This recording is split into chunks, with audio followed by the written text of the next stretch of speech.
Então, galera, há uma discussão entre o texto que Jesus fala: Pedro, tu és pedra, e sobre esta pedra edificarei a minha igreja. Cara, muita gente briga dizendo que Jesus não está falando de Pedro, está falando dele mesmo, mas o resultado disso tudo, que poderia ser apenas uma palavra na Bíblia, de fato foi fundamentado uma igreja, né? Exatamente no lugar onde Pedro morreu. Por isso que é em Roma a constituição ali da Igreja Católica, né?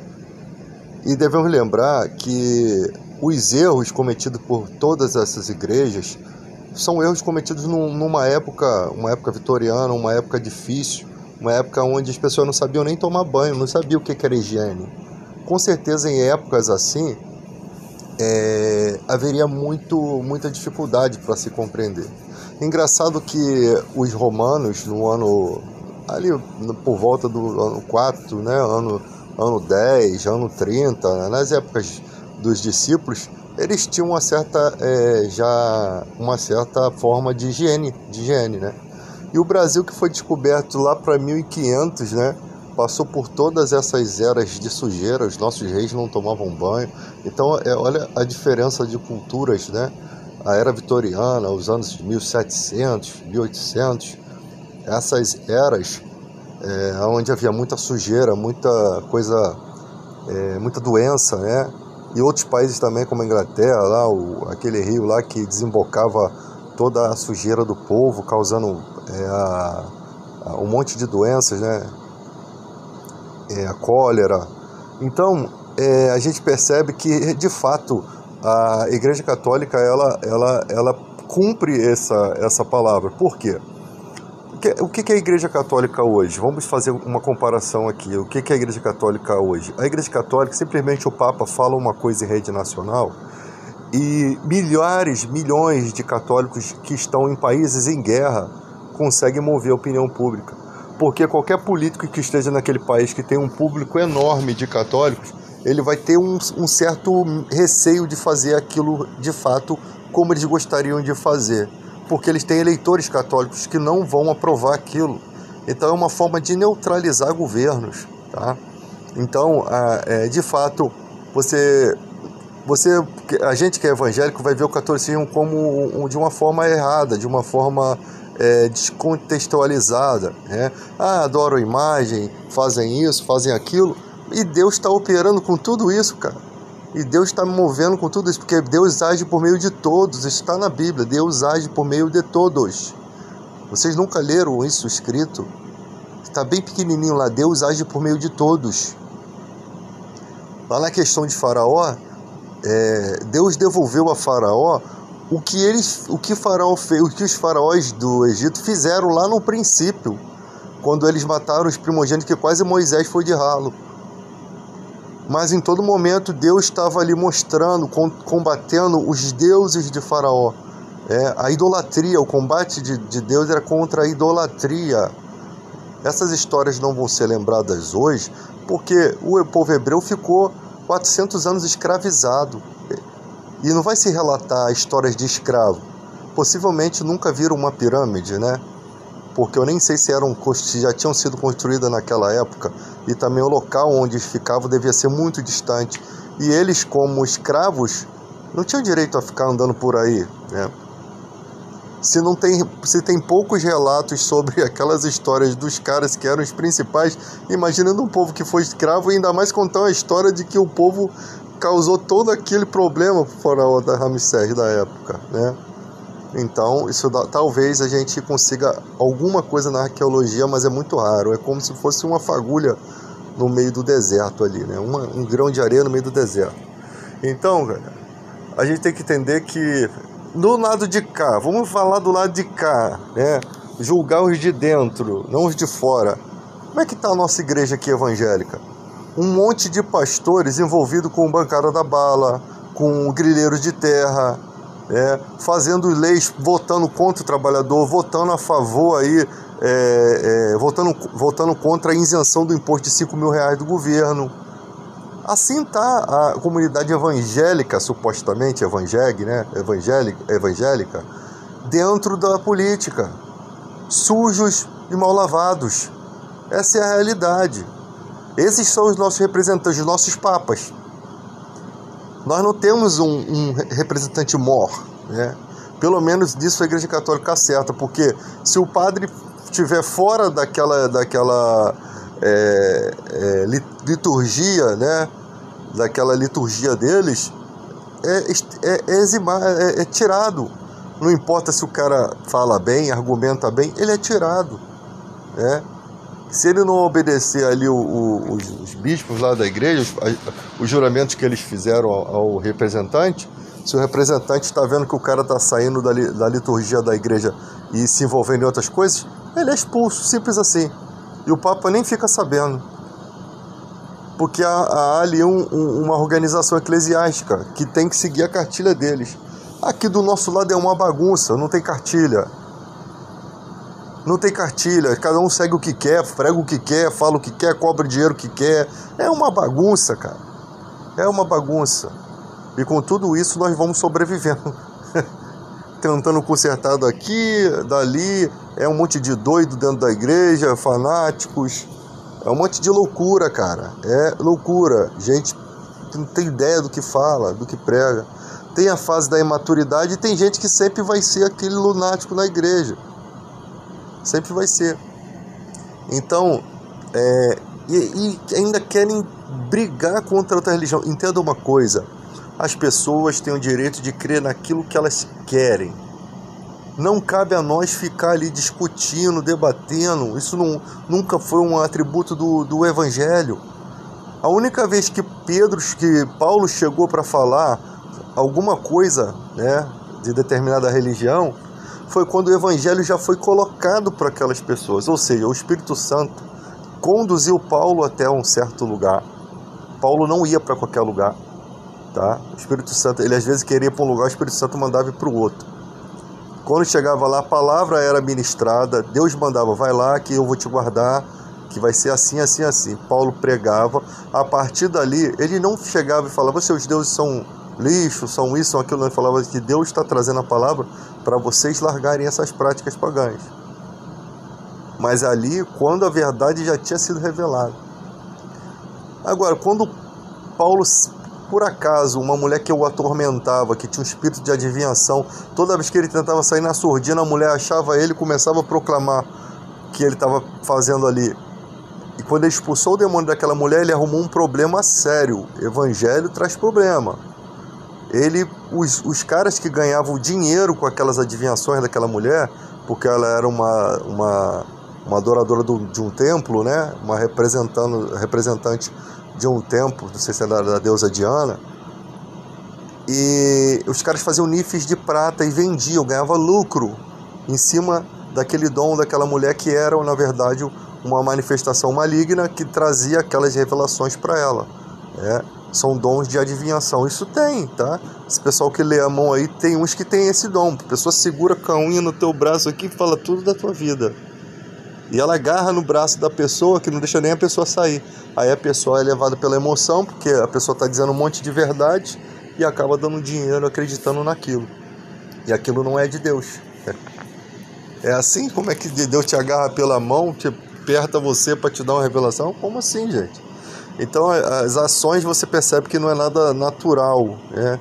Então você vê o problema que Paulo arrumou. Os caras queriam apedrejar ele, lascaram para cima dele lá e deu ruim para ele. Então ser pregador do Evangelho não é para qualquer pessoa. Se você não tiver dentro da dispensação de Deus, dentro da missão em que Ele te colocou, você está seguindo por conta própria, meu filho. E aí vai fazer igual aquele maluco que se irmou de pregar para um povo indígena que não aceita nenhum ser humano. Aqueles povos vivem como animais. Eles não querem se aproximar do homem branco, porque eles já veem o que o homem branco tem feito, destruindo lá as aldeias indígenas. Então eles não querem, eles estão certos. O homem branco é perigo. Lá na ditadura militar foram mortos vários índios. Quais deles eram comunistas? Fala para mim, quais deles era comunista? Então a primeira coisa que fazem é matam os índios, tomam suas terras, porque ali tem ouro, são terras que nunca foram peneiradas, nunca passou por nada ali, e possivelmente tem ouro ali de boa qualidade. Então, os caras não querem saber do ser humano, eles querem o terreno, eles se acham dono daquilo. E não respeitam os primeiros habitantes aqui, né? Não respeitam os indígenas. Né? Uma sociedade que não respeita uma terra que foi invadida. O Brasil foi uma terra roubada, né? Dos índios. Que não respeita pelo menos a cultura daqueles, preserva a cultura, que aquilo é história. Uma sociedade perdida, uma sociedade derrotada. Uma sociedade que vai extrair todos os recursos e quando não tiver recurso, vai começar a vender os órgãos humanos, vai começar a fazer maldades humanas, vai prostituir as pessoas, porque é isso que acontece quando se torna escasso. Todas as riquezas de um país, eles começam de alguma forma a querer a riqueza a qualquer custo e custe o que custar, mesmo que seja a vida humana. Então é isso que acontece. Não é isso que acontece em Brasília? Leis que são feitas custe o que custar e custa a vida do ser humano. Estavam criticando que eu estava num canal aí que a advogada só fala dos patrões. Eu falo, a pessoa não tem condições de falar mais, né? Se ela fala só em defesa do patrão, ela não tem condições de falar do lado mais fraco. Vê se ela vai falar lá do motorista de ônibus, os trocadores que foram demitidos e o motorista que agora tem que dar troco e dirigir e ser assaltado e dar conta do vândalo que quebrou o vidro do ônibus. Vê se isso não é acúmulo de função. O cara ganha a mesma coisa. O cara tá colocando o pedestre em risco, porque em um momento que ele dá troco, ele se distrai, ele bate, ele causa um acidente. Ele tem que se preocupar em dar troco para o passageiro, em plena era digital, onde as pessoas podem passar o cartão. E aí você percebe que foram feito aquela opressão, pessoas foram demitidas e o empresário está nem aí para isso, quer saber de dinheiro. Se não houvesse sindicato, se não houver a população lutando pelas leis, eles cada dia vão massacrando o povo trabalhador. E agora estão reclamando que ninguém quer trabalhar para eles. Uma escala 6x1, a pessoa não tem vida. Isso é morte, é depressão, cara. É lares destruídos. Falta de convivência. Você praticamente é um turista na tua casa, o cara que trabalha 6x1.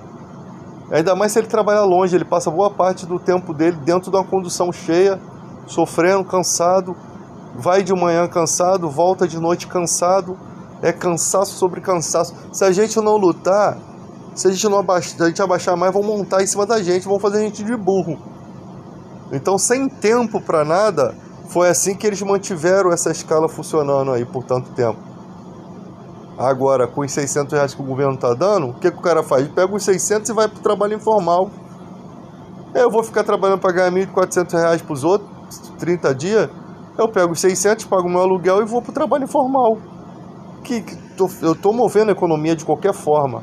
Pago o INSS por fora e estou nem aí para quem quer oprimir o trabalhador. É isso.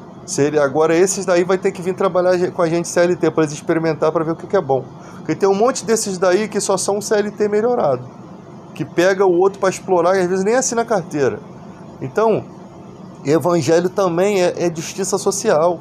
Você vê palavras faladas assim, de Paulo mesmo ensina que os patrões tinham que respeitar os seus servos tinham que respeitar os seus patrões, em época que existiam escravos ainda, né? Existiam escravos naquele lugar. Então, a conduta, Paulo também fala das autoridades que são ministro vingador para castigo dos opressores, mas que tem que fazer as coisas dentro da legalidade da lei, que tem que também se contentar com o seu soldo. Não é isso que acontece hoje em dia, né? O cara não se contenta, ele está ali para ganhar o dele, ele está ali para praticar, ele pratica injustiça e está achando que Deus está protegendo ele. Não está. Na hora que for de ralo, vai morar lá no quinto dos infernos, infelizmente, porque está numa posição de autoridade, né? Usando um armamento e ali fazendo mal à sociedade, está fazendo mal àquele que Deus ama. Por mais que o cara seja um alcoólatra, um cara que está ali no baile, você não pode fazer o mal àquela pessoa. Ela bebendo, ele está fazendo mal só a ela, entendeu? Não está fazendo mal a ninguém. Então, é assim que as coisas funcionam. Evangelho, a gente tem que respeitar a religião alheia. Se a pessoa quer seguir daquela forma, eu não vou ser eu que vou chegar para ela, ó, isso aí tá tudo errado. Não. Tem Bíblia, cara, tem gente pregando na televisão, o evangelho tá aí difundido, a igreja está de portas abertas. Se a pessoa achar que aquela religião dela tá prejudicando ela, ela quiser vir e mudar de vida, ninguém a trouxe, ninguém a amarrou e puxou ela para vir. Ela faz o que ela quiser da vida dela. Isso é liberdade de escolha. Isso está garantido na Constituição. Isso é liberdade. Agora, eu chegar e ficar atormentando a pessoa para sair da religião dela, aí vem para a tua religião, chega lá, a primeira coisa que o pastor fala é pedir dinheiro no plano culto. Ou seja, você tira a pessoa de um lugar ruim e bota num lugar ruim também. Então o problema do nosso país é falta de caráter dos líderes que só pregam dinheiro. Não estou falando aqui contra aqueles que fazem o bem, tá? Mas julgar os de dentro da fé é prerrogativa do cristão. Julgar as profecias para ver se vem de Deus é prerrogativa dos cristãos. A gente não tem que achar que a gente tem que ser bobão no mundo, não. Vocês têm que ser muito mais inteligentes e muito mais de pé no chão e realista, porque vocês têm o Espírito Santo, o que guia na verdade.